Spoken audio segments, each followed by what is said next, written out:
Por que a gente tem vivido uma crise? Expõe tanto família? Porque o conceito de família foi usado de forma inescrupulosa por pessoas inescrupulosas e criaram um conceito família de bem, família tradicional, família isso, família aquilo, atentando contra as outras modalidades de família que surgiram.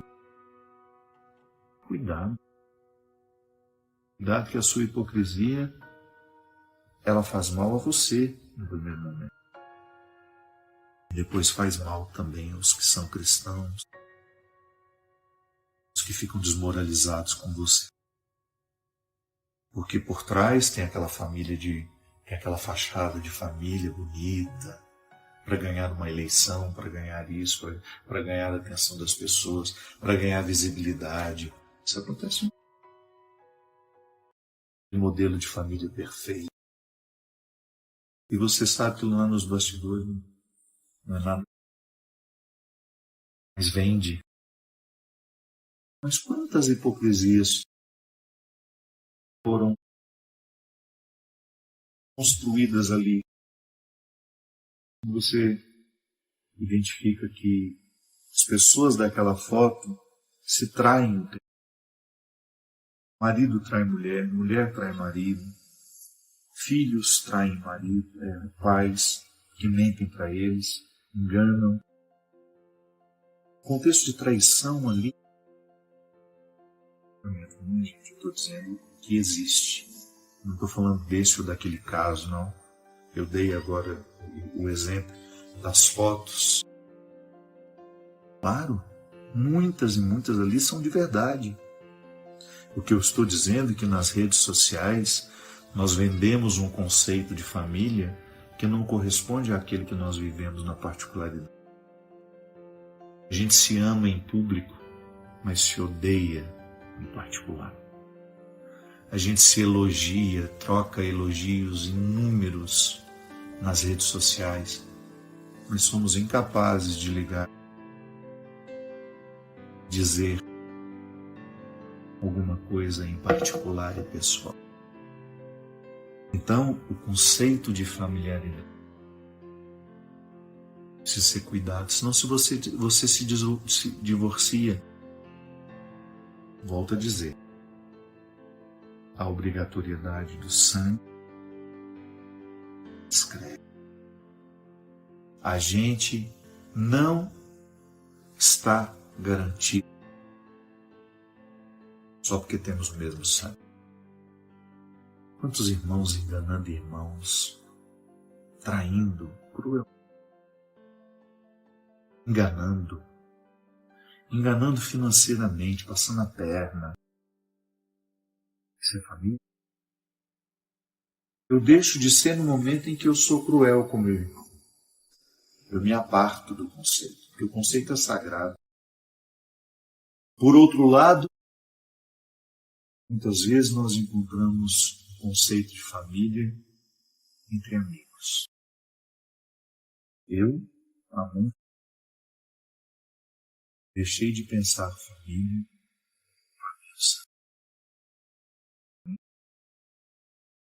São as pessoas que enchem a minha vida de sentido. Família, para mim, é a oportunidade que eu tenho de sentir.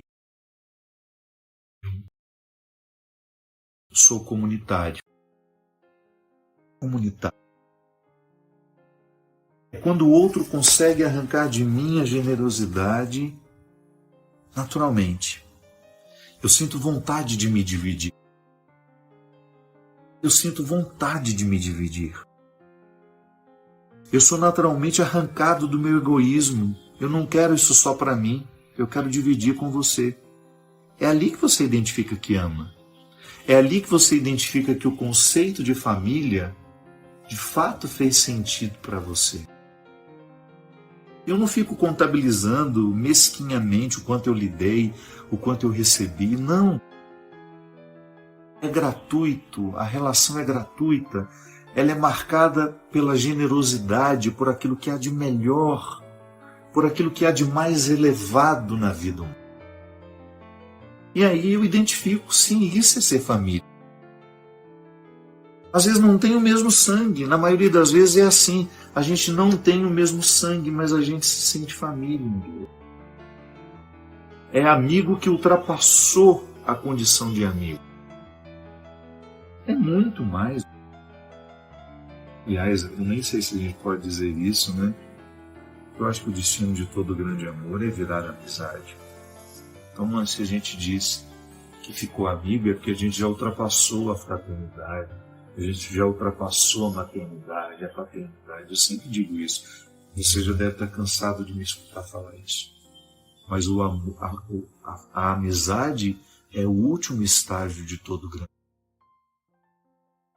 Ou então quando você descobre que o seu irmão é seu amigo. Que às vezes é irmão, mas não é amigo. Só é irmão. Você não escolhe fazer férias com ele. Só obrigação mesmo. O Natal foi para muitos uma obrigação. Terrível. Sentar à mesma mesa, olhar na cara daquelas pessoas que você não escolheria. Ah, mas é Natal. Então é seu irmão, mas não é uma pessoa que você escolhe fazer férias. Não é uma pessoa que você escolhe levar para a sua vida quando você não é o. É aqui que está a diferença. Que família é essa? Que conceito de família é esse? Que permite o agrupamento sem amor? E que muitas vezes condena o que se agrupou de outra forma, não da maneira tradicional como nós estamos acostumados. As mães solteiras, quantas vezes sofreram, não eram consideradas seio familiar, crianças abandonadas. Então, houve agrupamento, mas não houve amor. Família, mesmo que tenha casado na igreja, que tenha filho, tudo bonitinho. A família é sagrada quando o vínculo que reúne é pautado pelo respeito, pela solidariedade. É aí que você reconhece se é cristão. É sagrada se tem esses elementos. Aí volto a dizer, é seu irmão, mas você não escolhe fazer férias. Acontece. E a gente precisa entender que quanto mais a gente se aproxima de Deus, maior é a nossa capacidade de perceber isso. Deus vai esclarecendo a gente. Deus vai colocando a gente no lugar. Às vezes a gente tem a tentação de ficar ouvindo tudo isso e aplicar nos outros, né? Ficar julgando. Ah, meu irmão é assim, ah, minha tia é assim, ah, minha mãe é assim. Não caia nessa tentação. Pense no que você precisa melhorar para que o conceito de família possa receber a sua colaboração. Pense naquilo que você pode enriquecer e amadurecer. Você é aquele que provoca crises pelo seu excesso de autoridade, pelo seu excesso de vontade de prevalecer sobre os outros. Será que nós somos essa pessoa que tem dificuldade de ouvir as outras? Será que nós ficamos julgando demais? Será que nós somos aquela que só procura quando quer, quando precisa? Não somos capazes de criar espaço de gratuidade, interessar-se pelos outros, interessar-se pelos outros, querer o aprimoramento para isso. Hoje eu quero transformar a minha casa num lar.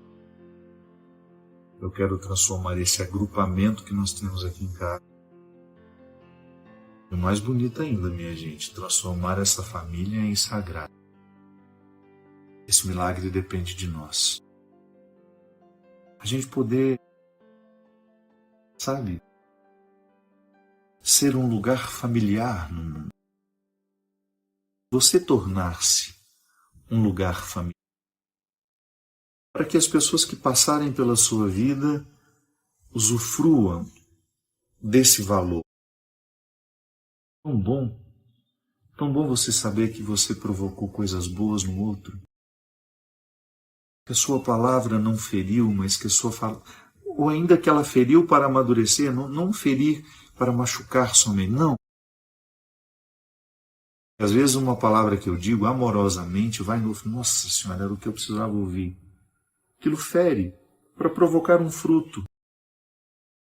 Ser essa pessoa. Quando você chega, o ódio faz as malas e vai embora. Eu sei que nas nossas reuniões de família a gente sempre tem aquela pessoa mais espinhosa, né? E às vezes essa pessoa somos nós. A gente cria confusão onde está. A gente tira a paz do outro. A nossa língua é ferina. Não sejamos. Não sejamos. Conversão é uma decisão pessoal. Conversão é uma decisão. Eu não quero ser um lugar onde o ódio cresce. Quando eu chegar, eu quero provocar bons sentimentos. Bons sentimentos. Bons pensamentos. Eu quero colaborar. Eu quero ser família.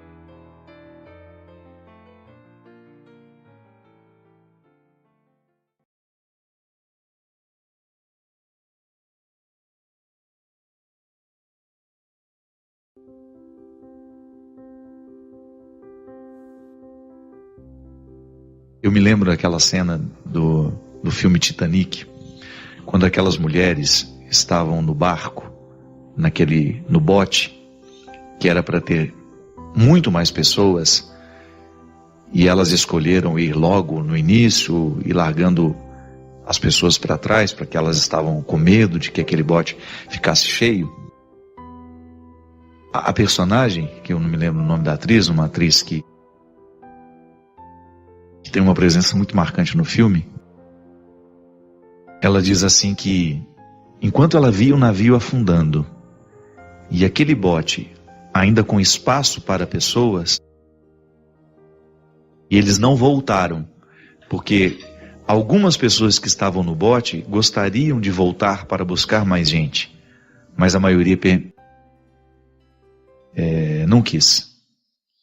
Então ela tem uma cena do filme, eu não me lembro exatamente a frase que ela diz, mas ela se reporta a um perdão que nunca chegou para ela, pelo fato de não ter voltado para buscar quem ainda precisava dela. Um perdão que nunca chegou. Digamos que essa mulher tenha confessado que isso fosse real, dentro daquele contexto do naufrágio, que o naufrágio foi real, mas digamos que ali, naquele momento em que alguém dentro daquele bote, que caberia ainda mais 20 pessoas, mais 30 pessoas, tenha se sentido incomodada com a atitude de não voltar para buscar, tenha contado isso a um padre e foi absolvida pelo pecado. Só que recebe-se o perdão de Deus, mas tem uma dimensão humana desse perdão, minha gente, que se a gente não encontra, é como se o perdão de Deus não provocasse dentro de nós as consequências. Sabe? É como se eu ficasse privado de um desdobramento daquele perdão recebido. Porque o ser humano, em última instância, ele sempre vai querer essa coerência pessoal. Isso é um fruto da conversão em nós. Pode observar, quanto mais você mergulha em Deus, quanto mais honesto for o seu processo de fé, maior vai ser o seu desejo de ter uma coerência pessoal. A coerência que dá liga à nossa vida. Quando você percebe que você está costurado por dentro, você está alinhavado a uma convicção e que as suas atitudes estão alinhavadas a esta convicção. A gente precisa se perdoar todos os dias. É impressionante como nós temos necessidade de perdoar a gente todo santo dia. Por aquilo que a gente não conseguiu, por aquilo que a gente não alcançou. Eu falava aqui no início, né? Eu eu posso muito bem quebrar a minha dieta, que é um propósito simples na minha vida. Chega no final do dia, a consciência está igual um chumbo. Não é assim? E eu preciso me reconciliar, porque se eu não me reconcilio, eu me esculhambo na minha dieta. Eu relativizo. Eu já comi aquele doce mesmo. É assim que o inimigo vai encontrando brechas na nossa personalidade. Às vezes a gente encontra pessoas que são tomadas pelo diabólico, pelo tanto de brechas que essas pessoas foram abrindo na sua vida para que o diabólico crescesse. Isso nos acontece, minha gente, através de coisas muito simples. Quando nós relativizamos um valor para nós, é um valor, aquilo é uma preciosidade para mim. Se a gente relativiza, aquilo provoca um estado de incoerência. E essa incoerência vai infelicitando a gente. Uma pessoa incoerente é uma pessoa infeliz, sim. A incoerência gera infelicidade. Então, quando eu busco esse perdão de Deus, e naturalmente faço alguma coisa para que o meu pecado seja também perdoado por mim, porque Deus perdoa sempre. Deus perdoa sempre. Nós acreditamos na misericórdia divina, que comporta justiça, claro. Mas essa misericórdia não é negada a ninguém. Não há pecado nessa vida que não possa ser perdoado, desde que o coração humano esteja disposto ao recomeço. Que Deus não pode fazer a obra sozinho. E é por isso que o sacramento da penitência tem o poder de transformar uma vida quando levado a sério. Quando você conta ao Padre os seus pecados, os seus erros, você recebe dele a absolvição. E quando você sai dali com o desejo de reconciliar-se consigo e com os outros, a experiência está completa. Ela abrangeu todas as dimensões da sua vida. Se ficou apenas na dimensão transcendental, se é só vértice, se é só eu e Deus, se faltou a linha do horizonte, eu, comigo, com os meus irmãos, com as pessoas que participam da minha vida, é bem provável que você se sinta incoerente. Então, minha filha, esse perdão recebido há 10 anos, se ele não desenvolveu em você uma reconciliação pessoal com seu erro, Deus até já te absolveu pelo mistério do sacramento. Mas você ainda não viveu a graça dessa absolvição. Porque uma coisa é a gente ser absolvido, outra coisa é a gente experimentar a graça que naquele momento nós recebemos. Deus me perdoa, eu recebo a graça. Mas agora, experimentar a graça na minha vida é outra coisa. Que Deus não nos trata com imaturidade. Sempre vai ficar uma tarefa a ser realizada. É tão interessante a gente perceber isso, que a salvação de Deus é gratuita, mas tem sempre uma tarefa que nós precisamos executar. É a dimensão mais positiva do processo religioso em nós. Quando você percebe que a sua experiência mística lhe compromete historicamente, que lhe coloca na necessidade de tomar decisões, de tomar uma atitude. Porque senão essa conversão não pode nos transformar, de fato. Essa conversão não. Essa religião não poderá nos transformar de fato se não houver um desdobramento histórico daquilo que nós recebemos misticamente. Mas é um contexto muito amplo, né? O perdão será sempre um desafio para todos nós, porque não é uma mágica. A gente receber o perdão de Deus requer de nós uma atitude, e nem sempre nós estamos dispostos a essa atitude. A gente quer sair lá do confessionário com tudo pronto, né? Não é assim não. Deus não vai nos tratar de maneira imatura.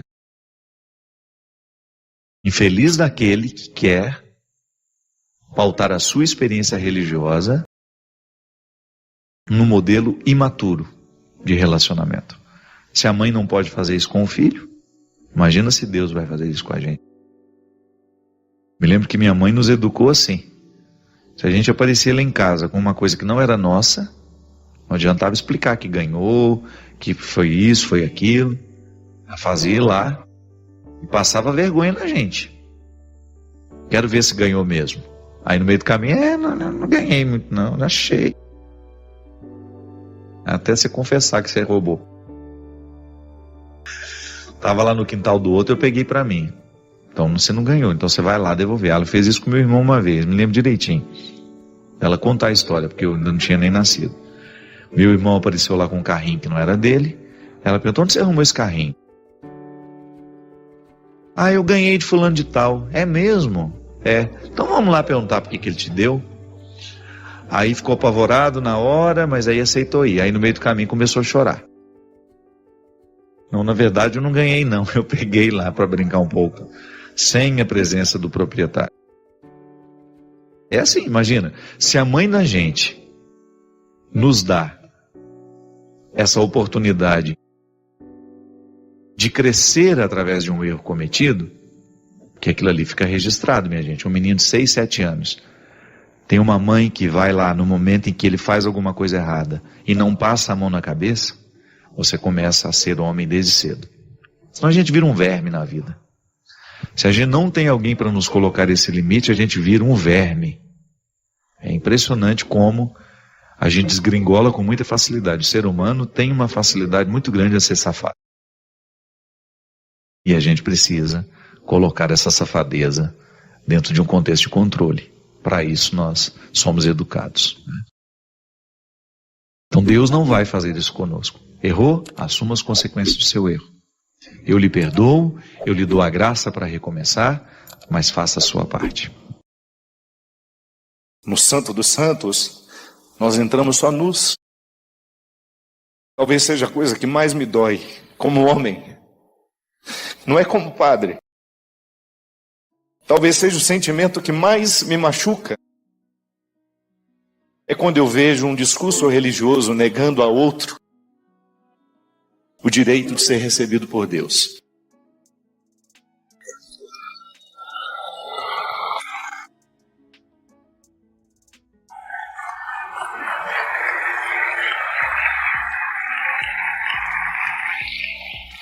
Porque eu olho para aquele que me traz aqui, eu fiquei padre por causa de Jesus.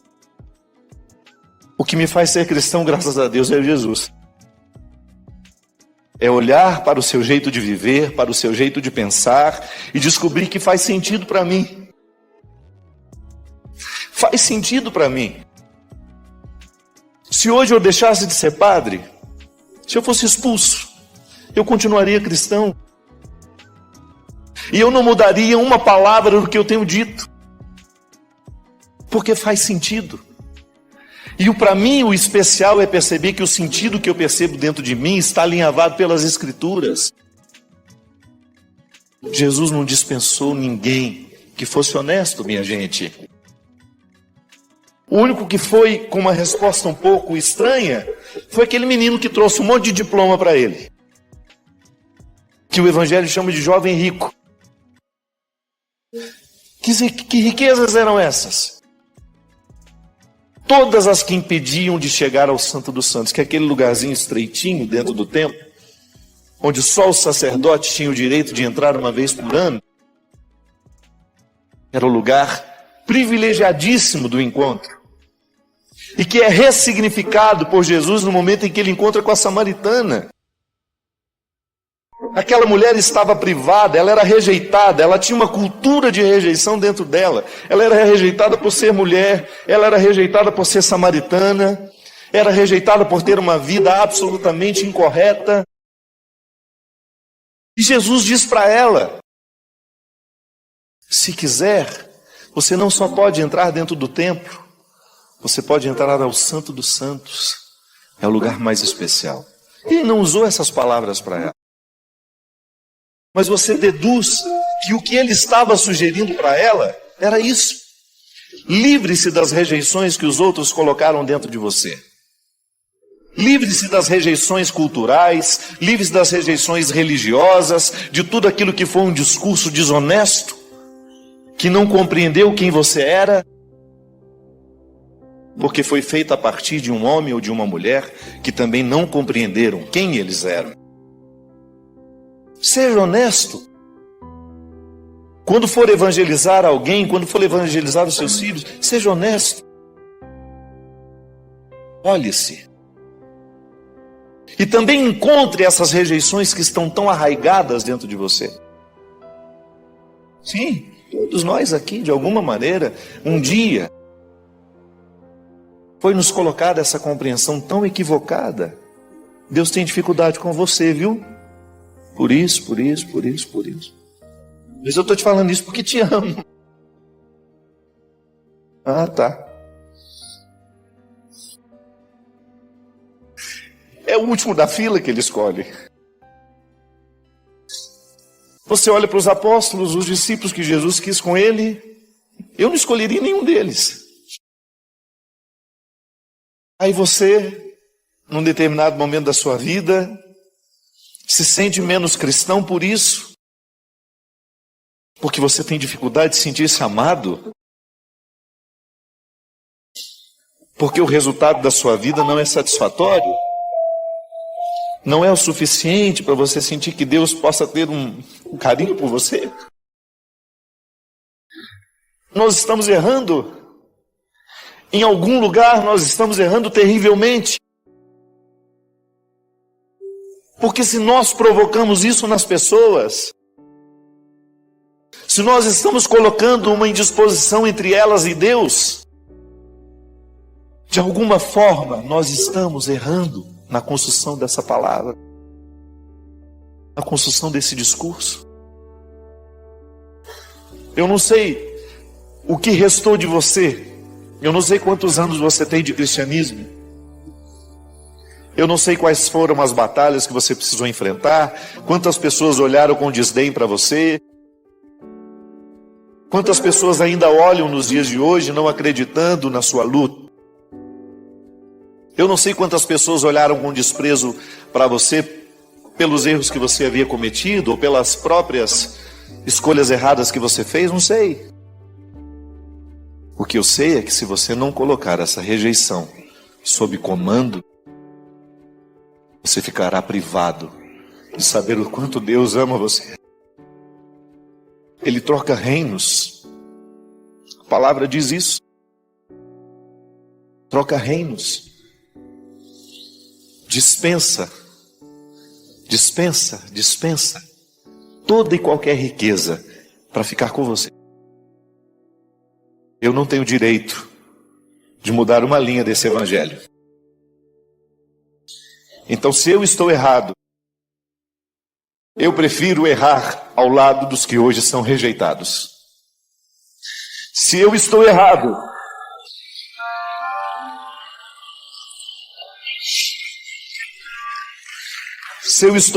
nas minhas convicções que me foram dadas pela minha experiência com Jesus, eu não me importo de ser condenado depois. Porque essa condenação em vida eu não quero viver. Saber que em nome de Deus eu desprezei alguém. Saber que em nome de Deus eu tornei a vida de uma pessoa pior do que já era. Essa condenação em vida, minha gente, eu estou consciente que não quero viver. Volto a dizer, não sou um homem conivente com o pecado. Em nenhum momento da minha vida vocês vão me ver conivente com as estruturas diabólicas que nos rondam, que matam os nossos filhos, com as mentalidades que estão cada vez mais diabólicas e socializadas. Não estou falando disso. O que eu não quero é perder a oportunidade de anunciar esse Deus amoroso, libertador. Provoca uma vida nova em toda criatura que honestamente dele se aproxima. E se hoje você é essa criatura, para isso eu vim aqui.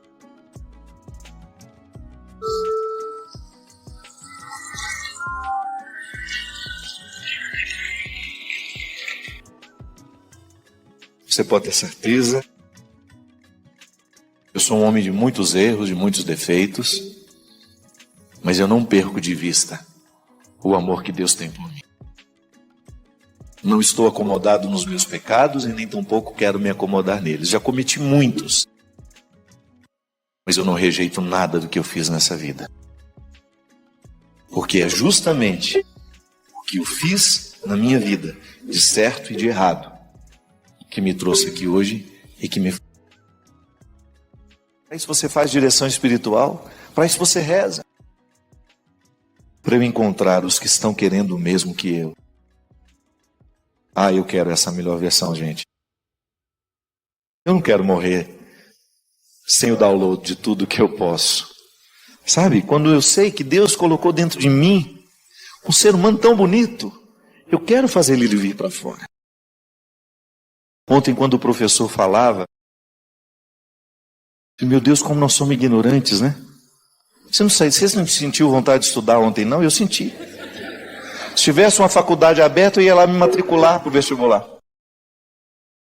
Conversando com o Everson, meu irmão, meu amigo, que está a vida inteira já do meu lado, ele falou para mim, padre, me senti um analfabeto.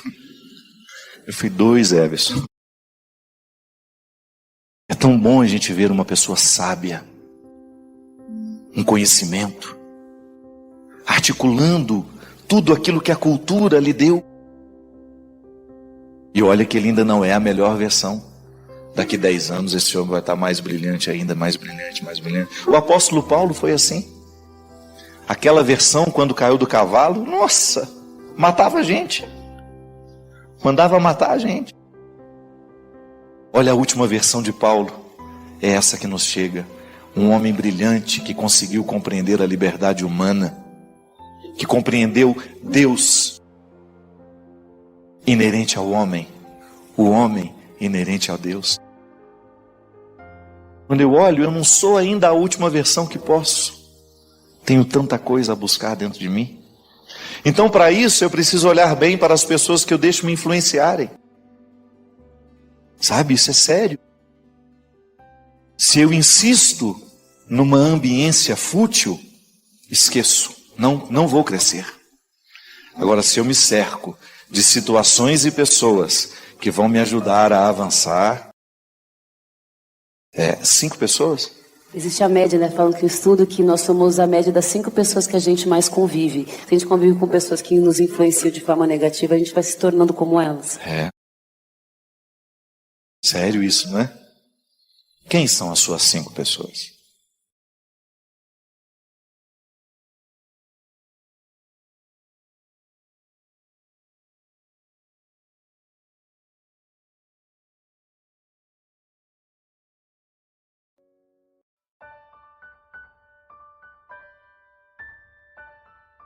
Padre Fábio, se Deus é onipresente, Ele é dono do bem e do mal? Querida, o fato de ser Deus onipresente não tem nada a ver com a origem do mal. Porque onipresente é aquele que está em todos os lugares, né? A onipresença de Deus. Então Deus está aqui, Deus está aí com você, Ele está presente em todos os lugares. A questão da origem do mal é uma questão teológica muito discutida. Nós temos uma reflexão muito bonita, a teologia cristã, católica, tem uma reflexão muito bonita a respeito do mal, da origem do mal. Mas o mais importante em tudo isso, porque eu sei que o que mais nos incomoda é isso, né? É pensar, se Deus é bom, como é que coisas ruins podem acontecer? Quem é que faz acontecer tudo isso de ruim? Nós temos uma explicação interessante que é a origem do pecado, né? O pecado como porta que abriu para que o mal pudesse ter poder sobre nós. Aí você tem toda a metáfora do paraíso que foi perdido, da maçã que foi comida, da expulsão de Adão e Eva daquele espaço que Deus havia colocado para que eles pudessem viver em harmonia. Nós temos esta parábola, né, como um indício de que o mal surgiu justamente no momento em que nós quebramos a aliança com Deus. No momento em que Adão e Eva quiseram ser outros, quiseram ser deuses, esqueceram da condição humana, esqueceram de quem eles eram e quiseram ser quem eles não poderiam ser. E a partir do momento que a gente quer o que não é de direito, a gente começa a estabelecer injustiça, né? Já observou isso? Quantas coisas ruins acontecem justamente porque a gente não sabe reconhecer que não é nosso. Por que o roubo é um mal em si? Roubar alguma coisa de alguém é um mal. Isso é mal porque eu não respeito o espaço que está delimitado. É do outro, mas eu quero para mim. A mesma coisa quando você tem a presença do mal. A vida, quando eu vou e mato alguém, é o não respeito pelo aquilo que o outro é. A violência ela tem origem nisso, né? Agora, o que me faz ser mal? É a minha adesão a esse projeto, né? É muito perigoso a gente julgar todas as culpas no diabo, né? É o diabo que quer isso, é o diabo que faz acontecer. Mas se o diabo quer, é a gente que realiza por ele. Você já viu o diabo andando aí pelas ruas? Não. Eu já vi pessoas diabólicas andando pela rua. O diabo mesmo não. Não há um problema aqui. Não temos um diabo aqui. Outro dia uma mulher perguntou para mim: padre, o senhor faz exorcismo? Parei para pensar, né? Como é que eu posso fazer um exorcismo? Não. Aí eu pensei para ela, mas aí imediatamente eu disse: não, tem um jeito de você fazer exorcismo, você ama. Cada vez que você ama, minha amiga, o diabo não tem vez com você. O diabo não suporta uma pessoa que ama. O diabo não poderá fazer absolutamente nada dentro da vida de uma pessoa que busca a bondade, o bem, a parceria com a verdade. O diabo começa a ter vez e voz na nossa vida quando a gente abre as portas para ele sentar, para ele tomar um café na nossa casa, para ele tomar um whiskyzinho com a gente, aí pronto. Você vai abrindo as posições. Vem cá fumar uma maconhinha, e o diabo senta e fuma maconha. Vamos cheirar uma cocaína. Não, é o contrário, né? Sou eu que estou aderindo àquilo que é processo de quebra dentro de mim. Essa semana eu estive lá em Itapemirim, eu me encontrei com um rapaz, acho que é Paulo o nome dele. Durante o show eu vi que ele estava todo quietinho assim, mas eu já tinha visto ele assim, porque ele estava muito próximo. E lá no final do show ele já estava em cima do negócio lá, acenando e cantando. E aí ele pediu, eu entendi que ele queria falar comigo. E aí ele foi lá no camarim, me deu um abraço, e ele disse para mim assim: padre, eu estou na luta para me libertar das drogas. E aí eu o abracei e disse para ele: meu amigo, libertar-se das drogas é o mesmo que você voltar a se amar. Porque a droga não é outra coisa senão um desamor, né? Eu vou julgar para dentro de mim uma toxina que vai me fazer mal. Eu vou julgar para dentro de mim uma substância que vai me entorpecer, que vai me tirar a consciência das coisas, que vai me afastar das pessoas que eu amo, que vai tirar a paz das pessoas que eu amo, que é tão triste. O drogado não vê o sofrimento que ele causa. A mãe que não dorme, né? Que enquanto não vê o filho chegando em casa, por pior que ele esteja, ela gosta de vê-lo chegar, de qualquer jeito. Não dorme porque fica pensando: oh, meu Deus, onde meu filho está agora? Então, cortar com as drogas é você restabelecer os vínculos de amor que você tem. Quando você fala: eu vou parar de fumar essa maconha, eu vou parar de me dopar, eu vou parar de beber, sobretudo, porque o pior de todos os vícios para mim é o socializado, né? Aquele que a gente faz na frente de todo mundo. O álcool é terrível, né? E toda vez que uma pessoa decide parar de beber, ela não está decidindo por ela sozinha. É também por causa das pessoas que ela está fazendo sofrer, que ela está destruindo. É tão bonito você ver, né? Uma pessoa reagir pelo amor que ela tem aos outros. Então isso é uma coisa bonita de ver. Agora, o mal, ele entra dentro do contexto da nossa vida a partir das nossas escolhas. Eu vou escolhendo o mal. Ele existe, ele é concreto, ele é real, mas ele só tenta seduzir. Sou eu que vou aderir e vou representá-lo na minha vida. Por isso que é muito mais que saber a origem dele, né? Descobrir um jeito de neutralizar. Eu não sei como é que o mal surgiu no mundo, eu não tenho essa resposta. Eu tenho a sugestão que a teologia, que a parábola me dá, mas eu não tenho resposta pronta para isso. Então o que eu faço? Se eu não sei como o mal entrou no mundo, eu posso evitar que ele entre em mim. Isso sim é direito e é possível. Só quem já leu os livros do Padre Fábio de Mello sabe o quanto eles são transformadores, nos fazem refletir e mudam a nossa forma de enxergar a vida. Se você ainda não leu, não perca essa grande chance. Saiba mais clicando nos links da descrição. Padre Fábio, o que nós podemos fazer quando o medo nos impede de cumprir o que Deus quer de nós? O medo é uma reação natural diante de tudo aquilo que costuma ser uma novidade na nossa vida, né? Claro, o medo é uma reação natural a diversas situações da vida. O medo ele é natural em nós porque ele nos aponta para aquilo que é um limite. Então, porque eu sou limitado, eu tenho medo. Tenho medo de queimar o meu dedo, então eu sou limitado. Eu não posso colocar a minha mão no fogo, eu sei disso. É um limite que eu tenho, um limite da minha pele, um limite da minha condição física. Agora, quando este medo do fogo começa a impedir que eu tenha uma relação saudável com tudo aquilo que vai ter fogo, por exemplo, eu vou estar perto de uma fogueira, mas eu não preciso me julgar nela. É o controle que nós podemos fazer do medo que a gente sente, que é sempre uma experiência de racionalizar. O fogo está ali, eu sei que ele é perigoso para mim, mas eu começo a administrar então a relação que eu tenho com ele. Tudo na vida é assim. Quando eu começo a administrar os medos que eu sinto, eu começo então a superá-los. Eu não posso permitir que o medo se transforme numa força opressora que retira a qualidade da minha vida.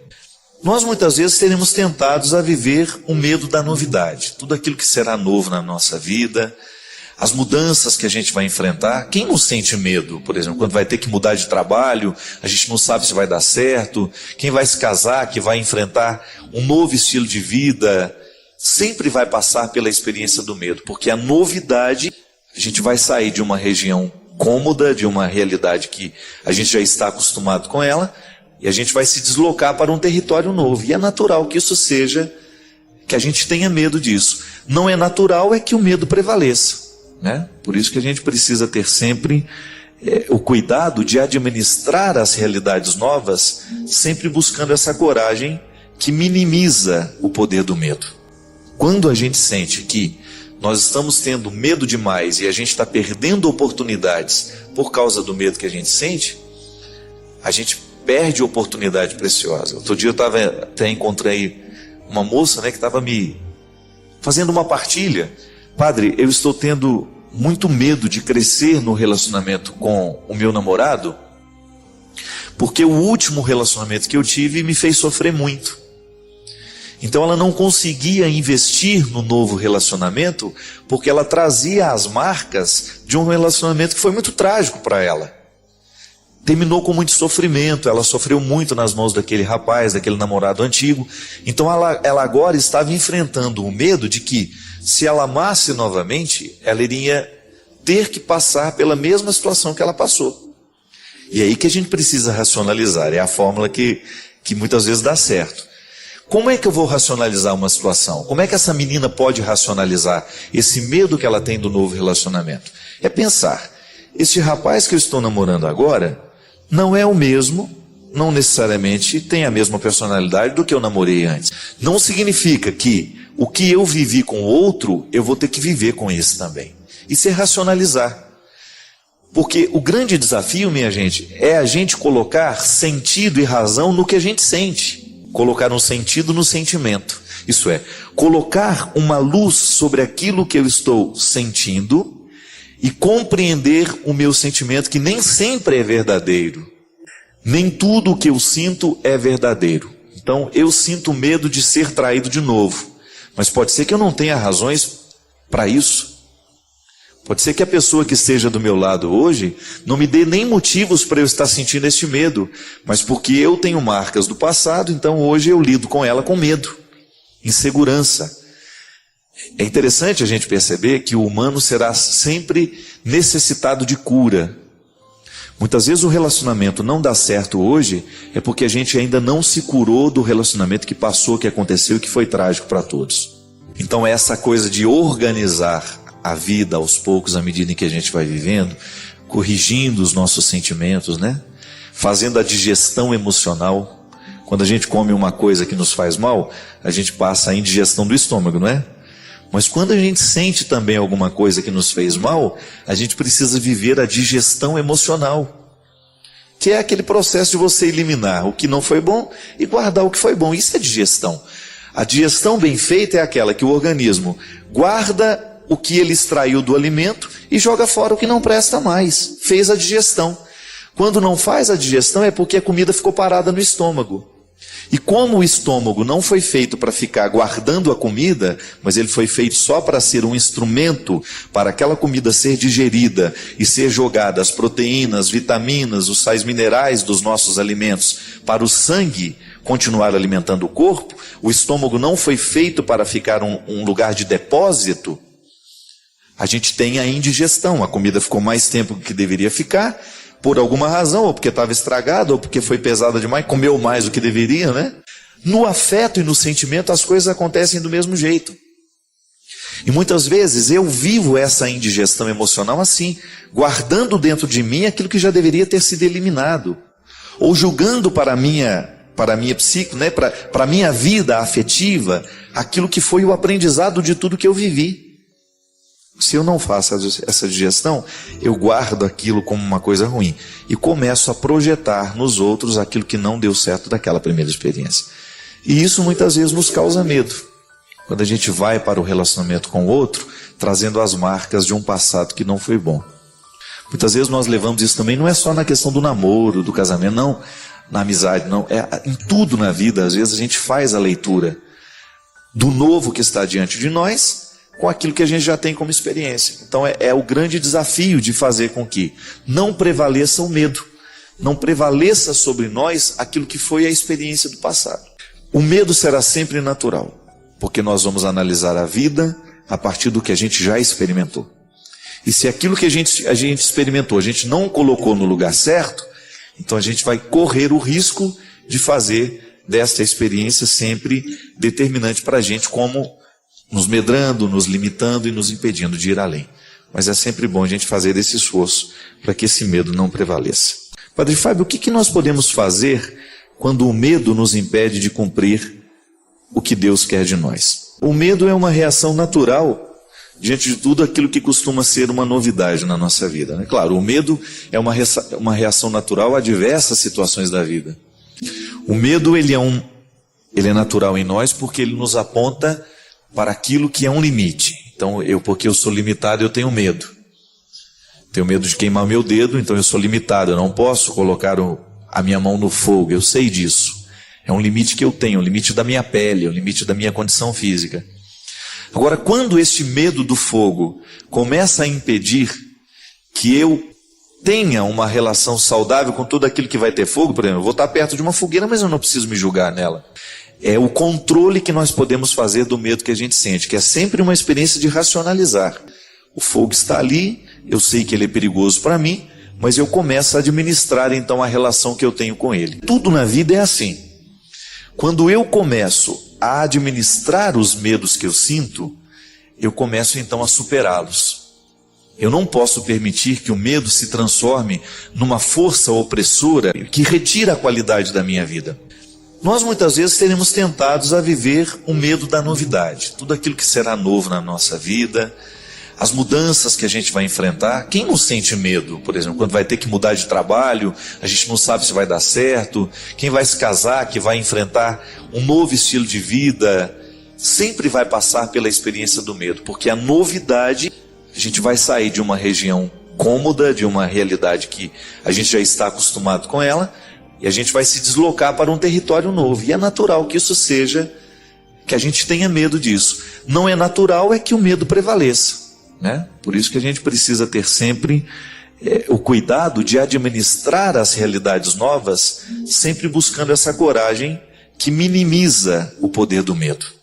Quando a gente sente que nós estamos tendo medo demais e a gente está perdendo oportunidades por causa do medo que a gente sente, a gente perde oportunidade preciosa. Outro dia eu até encontrei uma moça, né, que estava me fazendo uma partilha.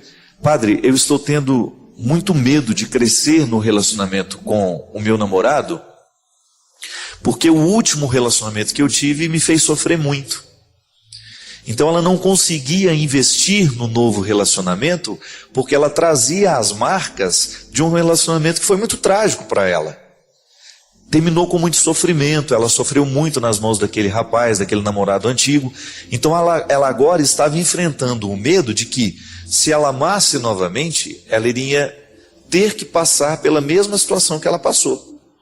E é aí que a gente precisa racionalizar, é a fórmula que muitas vezes dá certo. Como é que eu vou racionalizar uma situação? Como é que essa menina pode racionalizar esse medo que ela tem do novo relacionamento? É pensar, este rapaz que eu estou namorando agora não é o mesmo, não necessariamente tem a mesma personalidade do que eu namorei antes. Não significa que o que eu vivi com o outro, eu vou ter que viver com esse também. Isso é racionalizar.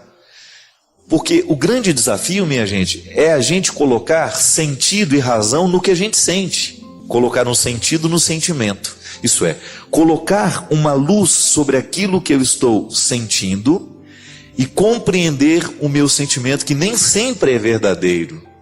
Nem tudo o que eu sinto é verdadeiro. Então, eu sinto medo de ser traído de novo. Mas pode ser que eu não tenha razões para isso. Pode ser que a pessoa que esteja do meu lado hoje não me dê nem motivos para eu estar sentindo este medo, mas porque eu tenho marcas do passado, então hoje eu lido com ela com medo, insegurança. É interessante a gente perceber que o humano será sempre necessitado de cura. Muitas vezes o relacionamento não dá certo hoje, é porque a gente ainda não se curou do relacionamento que passou, que aconteceu e que foi trágico para todos. Então essa coisa de organizar a vida aos poucos, à medida em que a gente vai vivendo, corrigindo os nossos sentimentos, né? Fazendo a digestão emocional. Quando a gente come uma coisa que nos faz mal, a gente passa a indigestão do estômago, não é? Mas quando a gente sente também alguma coisa que nos fez mal, a gente precisa viver a digestão emocional, que é aquele processo de você eliminar o que não foi bom e guardar o que foi bom. Isso é digestão. A digestão bem feita é aquela que o organismo guarda o que ele extraiu do alimento e joga fora o que não presta mais. Fez a digestão. Quando não faz a digestão é porque a comida ficou parada no estômago. E como o estômago não foi feito para ficar guardando a comida, mas ele foi feito só para ser um instrumento para aquela comida ser digerida e ser jogada as proteínas, vitaminas, os sais minerais dos nossos alimentos para o sangue continuar alimentando o corpo, o estômago não foi feito para ficar um lugar de depósito. A gente tem a indigestão, a comida ficou mais tempo do que deveria ficar, por alguma razão, ou porque estava estragada, ou porque foi pesada demais, comeu mais do que deveria, né? No afeto e no sentimento as coisas acontecem do mesmo jeito. E muitas vezes eu vivo essa indigestão emocional assim, guardando dentro de mim aquilo que já deveria ter sido eliminado, ou julgando para a minha psique, né? para a minha vida afetiva, aquilo que foi o aprendizado de tudo que eu vivi. Se eu não faço essa digestão, eu guardo aquilo como uma coisa ruim e começo a projetar nos outros aquilo que não deu certo daquela primeira experiência. E isso muitas vezes nos causa medo. Quando a gente vai para o relacionamento com o outro, trazendo as marcas de um passado que não foi bom. Muitas vezes nós levamos isso também, não é só na questão do namoro, do casamento, não, na amizade, não. É em tudo na vida, às vezes a gente faz a leitura do novo que está diante de nós, com aquilo que a gente já tem como experiência. Então é o grande desafio de fazer com que não prevaleça o medo, não prevaleça sobre nós aquilo que foi a experiência do passado. O medo será sempre natural, porque nós vamos analisar a vida a partir do que a gente já experimentou. E se aquilo que a gente experimentou, a gente não colocou no lugar certo, então a gente vai correr o risco de fazer desta experiência sempre determinante para a gente, como nos medrando, nos limitando e nos impedindo de ir além.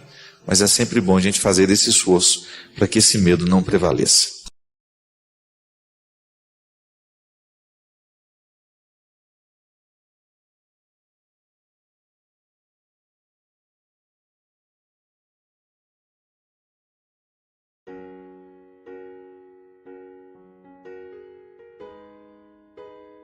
Que a vida só vale a pena ser vivida à medida em que ela é refletida. Aquele que não reflete a vida que vive, aquele que não reflete a experiência pessoal, diária, nós podemos chamar até isso de exame de consciência, né? Faz uma leitura cristã disso. O que é o exame de consciência? aquela oportunidade que a gente tem de voltar os olhos para o nosso jeito de viver, para a vida que nós estamos escolhendo, e aí você ter coragem de ser o seu juiz, de ter coragem de fazer uma interpretação se está sendo justo ou não aquilo que você estabelece para você. Qual é o papel do juiz? A jurisdição é justamente olhar para a realidade, para as partes que compõem aquela realidade e identificar se é justa ou não aquela relação que as partes estão estabelecendo. Eu preciso fazer isso todo dia comigo, você também. Olhar para as escolhas que você faz na sua vida, para o tratamento que você se oferece e saber se você está sendo justo. Muitas vezes nós não chegamos à resposta que essa menina aqui precisa chegar. Por que que meus relacionamentos são tão vazios? Por que que mesmo ela sendo uma pessoa boa, uma pessoa religiosa, por que que apesar de todos esses valores que ela tem, que ela enumera aqui no início, tem uma boa família, pratica uma religião de maneira saudável, é estudiosa, por que que com ela alguma coisa está dando errado? Talvez falte estabelecer esse juízo. Investigar-se com mais propriedade. E quando o assunto é relacionamento, gente, a primeira coisa que nós precisamos colocar no tribunal é o tanto que a gente se ama. Não podemos negligenciar o amor que a gente se oferece. Que boicote é esse? É um auto-boicote, né? A pessoa se boicota o tempo todo. Porque ela, ao invés de oferecer a ela o amor necessário, isso é, o cuidado, porque como é que o amor próprio se expressa na vida de uma pessoa? Através do cuidado. Do cuidado que eu tenho comigo, com o meu corpo, com a minha saúde, o cuidado que eu tenho com a minha alma, com o meu espírito, aquilo que eu me ofereço diariamente, o livro que eu leio, a música que eu escuto, os lugares que eu frequento, os amigos que eu deixo ter uma autoridade sobre mim. Tudo isso é expressão do amor próprio. Quem não se ama, não passa no filtro aquilo que se oferece. É igual aqui em Minas, naquele coador antigo, né, que a gente passava o café. O coador o que era? Era um filtro de pano, feito pela nossa mãe, para que a gente pudesse tomar a parte do café que nos interessava. Porque vai jogar o pó dentro do café para você ver, para ver se você consegue tomar. Não dá. É preciso ter o filtro de pano, que a gente chama de coador, para que a gente fique com a parte boa do café. Muitas vezes nós não usamos esse filtro para perceber o que a gente se oferece. A gente vai causando uma intoxicação da alma, uma intoxicação da mente, uma intoxicação de tudo aquilo que nos gera. Aí você tem todos os significados, mente, coração, alma, espírito. A gente fica poluído. Por quê? Porque a vida, o mundo, as realidades que estão de fora, elas podem ser nocivas a nós. É claro que tem muita coisa boa de fora que vem nos ajudar nessa consistência humana. Agora, se a gente não passa pelo filtro essas realidades, pode ser que a gente esteja tomando um café envenenado. Pode ser que a gente esteja provocando uma intoxicação dentro de nós, porque a gente não teve coragem de identificar, de colocar ali um filtro que nos ajudasse a ficar mais puros. O amor próprio é esse ponto de partida para que todo relacionamento seja saudável. Quem não se ama, quem não se cuida, quem não faz o dever de casa diário, de jogar amor dentro do coração, e essa é a ação de Deus, é justamente o que Deus faz no coração daquele filho que volta para pedir perdão ao pai. Ele precisou voltar a se amar. Ele precisou identificar que comer a lavagem dos porcos não era para ele.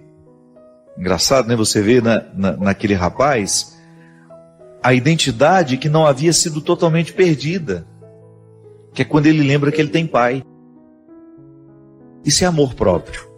É o amor próprio que move o coração daquele rapaz ao identificar que aquela miséria, que aquele alimento imundo não era para ele.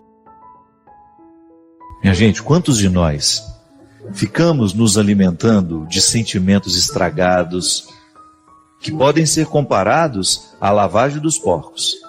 Quantas vezes eu encontro pessoas bonitas, nutridas, com relacionamentos precários, tóxicos, viciantes, aquele pseudo-amor, aquele falso amor, que pode ser comparado a uma lavagem de porco. Aquele namoro que não é outra coisa senão um chiqueiro. Não há nada de puro naquilo. A pessoa se maltrata o tempo todo só para ter a companhia do leitão, né? Não, pelo amor de Deus, você merece muito mais. A pessoa só se recupera no momento em que ela olha para o espelho e vê a face desfigurada e diz para ela mesma: eu não mereço esse tratamento. Isso corrigiria tantas coisas dentro dos namoros, dentro das relações de casamento, porque também no casamento acontece isso. Quanto o marido tratando a esposa de maneira que vai expulsando o amor próprio dela, ou então é o amor próprio que foi expulso, que já permitiu aquele tratamento tão odioso. Namoro, casamento, relação entre amigos, nós precisamos ter muito cuidado para a gente não se acostumar ao alimento imundo. Precisamos tomar muito cuidado para a gente não se acostumar com o precário e achar que ele é a única coisa que nós merecemos ter na vida. A gente merece muito mais. Merece no sentido de ver que há uma dignidade em mim, em você, que não pode ser nunca, em hipótese alguma, pode ser esquecida. Essa dignidade também chama-se amor próprio. E é através dela que Deus nos fala, que Deus nos chama, que Deus nos traz de volta. Reacenda o valor que você tem. Tenha consciência da grandiosidade que você representa diante de Deus. E trate-se. Trate-se da mesma forma como Ele te trata, com amor e com respeito. Eu gostaria, Padre, de ouvir a sua opinião sobre a verdadeira amizade. Em quem podemos descobrir uma verdadeira amizade? Olha só que bonito, né? Falando isso já. O que é o verdadeiro amigo, né? Eu sempre acreditei na vida, desde muito pequeno, que existem pessoas na nossa história que elas são tão fundamentais, que a gente já não pode mais dizer o nome sem que a gente se lembre do nome dela. Quando a gente identifica os verdadeiros, as pessoas essenciais na nossa vida, é assim: no momento da muita alegria ou no momento de muita tristeza. São esses dois extremos que são capazes de nos revelar quem a gente ama de verdade. Quando você está alegre demais, aquelas pessoas que você gostaria de ter do seu lado, de ver as mesmas coisas que você está vendo. Quando você está triste demais, quais são as pessoas que você gostaria que estivesse ali segurando na sua mão? Aí você identifica os seus verdadeiros amigos. Agora, por que eles ficaram? É um mistério. A gente nunca sabe dizer por que aquela pessoa ficou amiga da gente. Talvez porque ela tenha tido uma sensibilidade maior que os outros não tiveram. Talvez porque elas olharam para nós de um jeito mais aperfeiçoado. Tiveram mais paciência com a gente, tiveram mais calma. Não é assim? Os amigos que vão ficar para o resto da vida são aquelas que dizem: gente, ele é aborrecido, ele é enjoado, mas eu sei que na hora que eu precisar dele, ele está do meu lado. Não tem gente assim? Só por isso a gente suporta os defeitos dos outros. E porque a gente sabe que mesmo que eu esteja na miséria, ele não vai me abandonar. Mesmo que eu perca tudo o que eu tenho. Isso é amor. Não há condições. Eu não tenho medo de que o outro não vá me receber. Eu não tenho medo de que o outro vá me tratar do mesmo jeito que eu tratei. Eu não tenho medo de que o outro vá ter resistência a mim. Não. O amor que eu sei que ele tem por mim me dá coragem de ligar no meio da noite e dizer: eu preciso de você agora. Mesmo que você não tenha tido a oportunidade de me ter do seu lado no momento que você precisava. Isso é a relação que nós temos com Jesus, né? Quando você tem coragem de bater na porta dele no momento que você não merece estar. Quando você tem coragem de chamar por ele no momento em que você não mereceria chamar. Esse é amigo de verdade. É quando não depende do tempo, quantas vezes eu liguei para você, quantas vezes eu fui atrás. Não. O laço que permanece, que independe do tempo. Porque às vezes na correria da nossa vida, às vezes você não tem aquele tempo de cultivar, mas você sabe que ele está lá.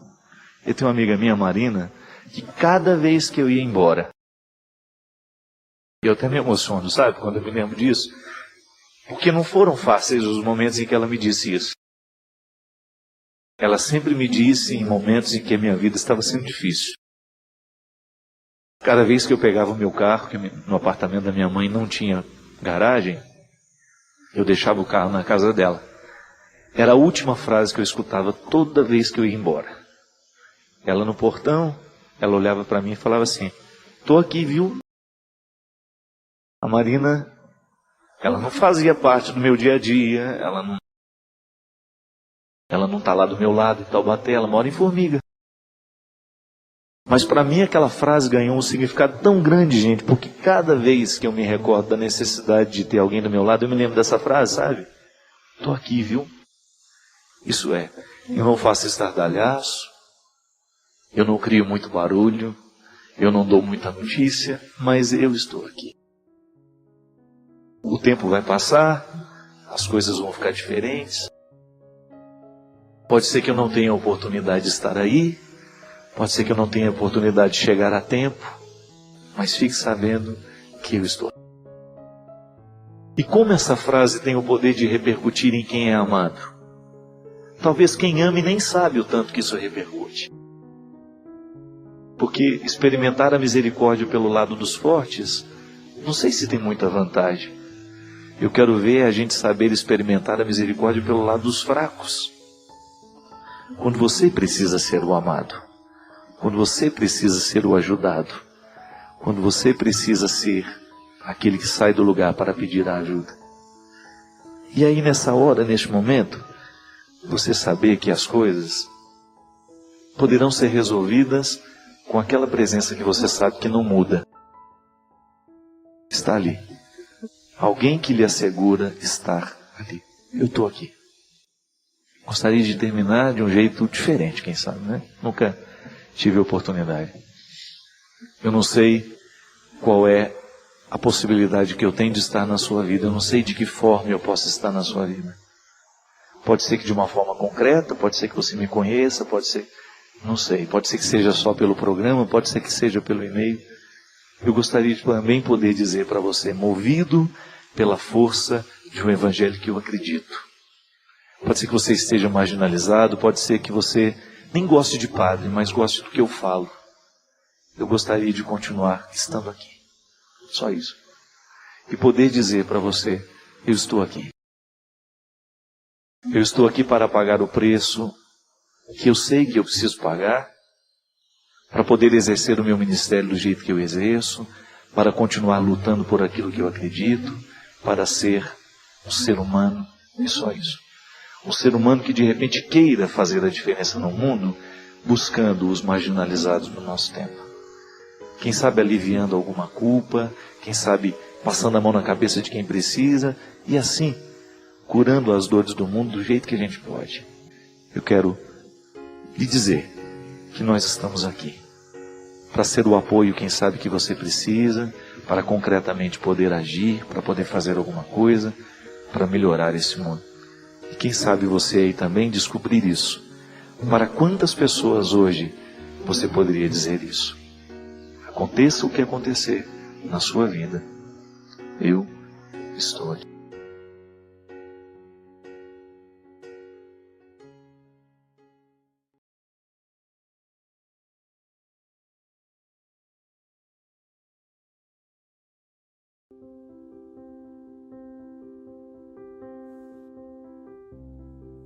E uma coisa vai ficando misturada na outra. Aquele que é capaz de jogar um lixo dentro do rio, joga lixo no coração do outro. A gente vai se acostumando a ser um poluidor. Quando Deus entra de fato na nossa vida e estabelece em nós um processo de conversão que nunca vai ter fim, nós vamos ficando mais sensíveis a perceber os erros que a gente comete. A gente vai ficando mais disposto, né, poderíamos dizer, a lidar com aquilo que em nós é tantas vezes precário, desarmonioso. Aí nós vamos descobrindo que Deus habita os esconderijos mais inusitados. Às vezes você sai da sua casa aí para buscar uma igreja para você rezar. É bom fazer isso, mas também não se prive de construir o seu santuário aí dentro da sua casa, de perceber Deus dentro do seu quarto. Essa voz íntima que fala em você, através de você mesmo. Deus nos fala através dos nossos recursos, como a gente falava no início aqui. Ele passa pelos nossos filtros, e a conversão é justamente arrancar esses filtros e percebê-lo nas nossas verdades pessoais.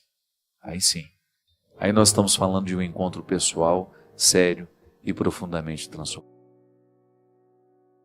Nós vamos para um rápido intervalo e a gente volta já já com o programa Direção Espiritual.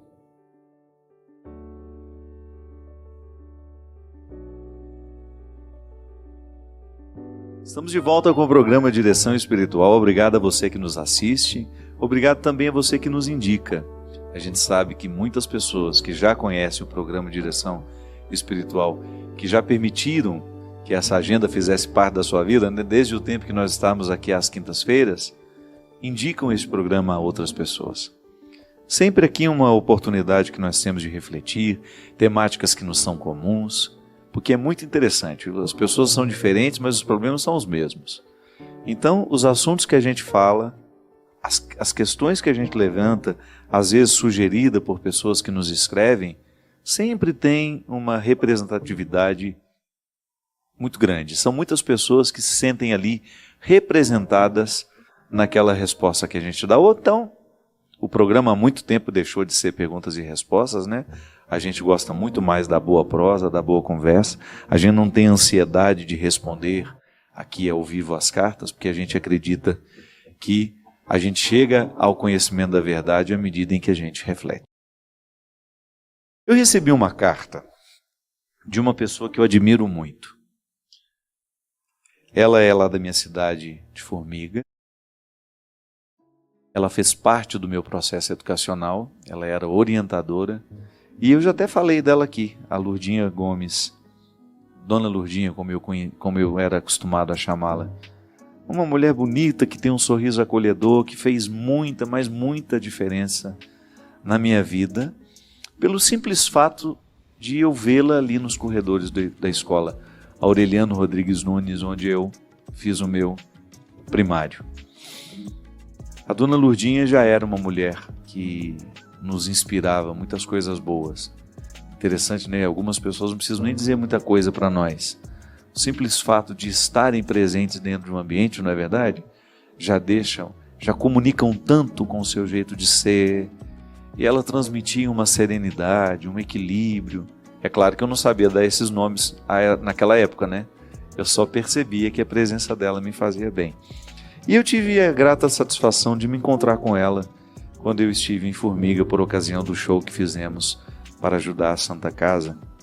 E aí, depois, naquele dia em que eu me encontrei, ela me falou de um projeto muito bonito que ela está fazendo lá em Formiga, e eu pedi que ela me mandasse uma carta para que eu tivesse a oportunidade de usar o testemunho dela como motivação para aqueles que nos assistem, que também já estão naquela fase da vida, que já se aposentaram, que já não estão conseguindo, ou melhor, tem um tempo de sobra que poderiam dispor de tempo para poder fazer alguma coisa pelo outro, sem ter a necessidade da condição financeira, da necessidade e a urgência da questão financeira.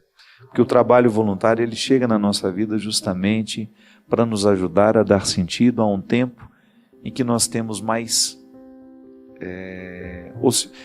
É como se a gente chegasse numa época em que a gente precisa ocupar o nosso tempo com coisas boas. Porque a cabeça vazia é o território privilegiado para a ação do capeta, né? A gente sabe disso. Padre Fábio, acolha antes de tudo o meu abraço demorado, o meu sorriso a minha alegria em estar me comunicando com você.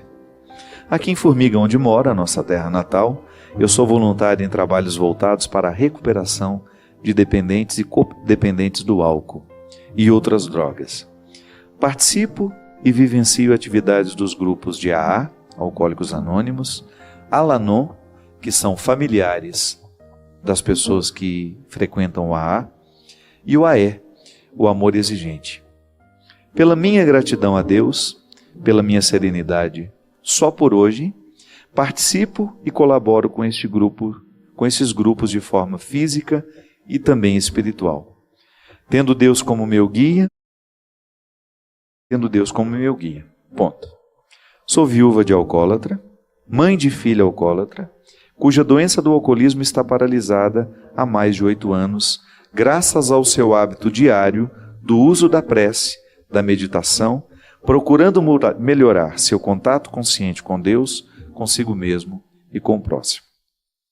Padre Fábio, o que eu quero é que através dessa sua filosofia de vida tão expressiva, contagiante, o senhor pudesse passar em seus programas de tamanha audiência, repercussão, a importância dos familiares de dependentes químicos de se tratarem também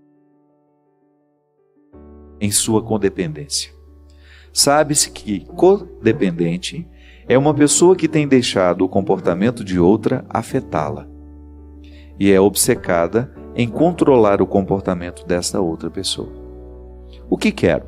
Por favor, dê uma força espiritual para os codependentes. Fale mais sobre isto. Sua fala tem muita força. Há muita informação sobre a dependência química, mas veja em quantidade bem inferior o cuidar de informações sobre a dependência, sobre a doença da codependência. Em sua obra, Quem me roubou de mim, percebi que o desligamento não significa desligar-se das pessoas que amamos, com quem nos preocupamos, mas da agonia do envolvimento. Deus te abençoe sempre, sempre, sempre. Repito, sua fala tem muita força. Eu particularmente testemunho que já fui e sou muito abençoada com suas palavras e com a leitura de suas obras. Elas têm um teor de libertação interior. Você nos ensina a transformar a autopiedade em autoestima. Fique com Deus, peço sua bênção.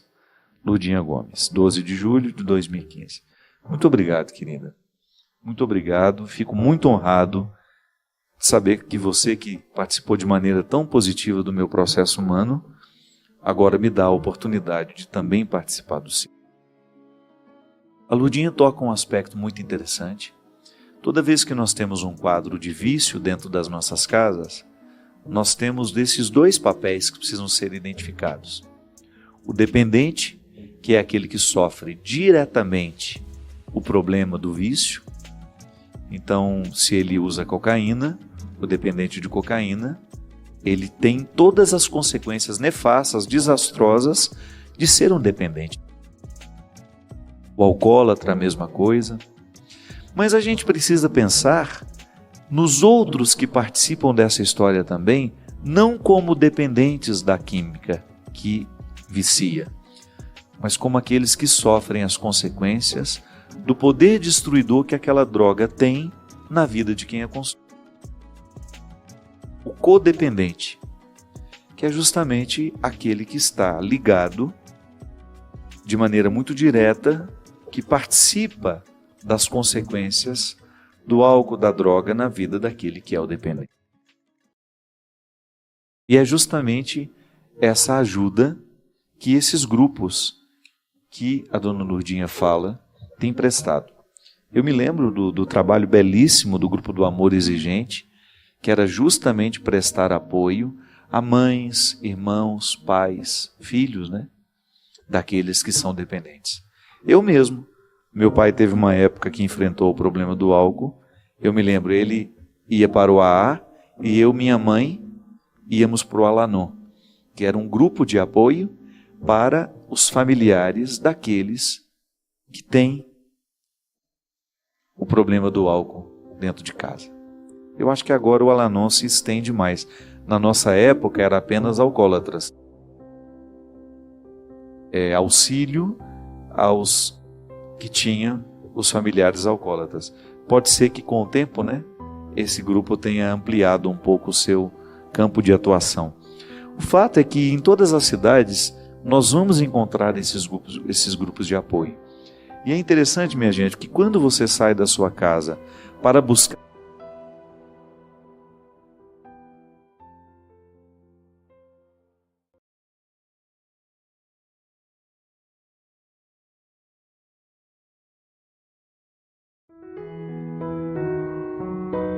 Gostou do vídeo?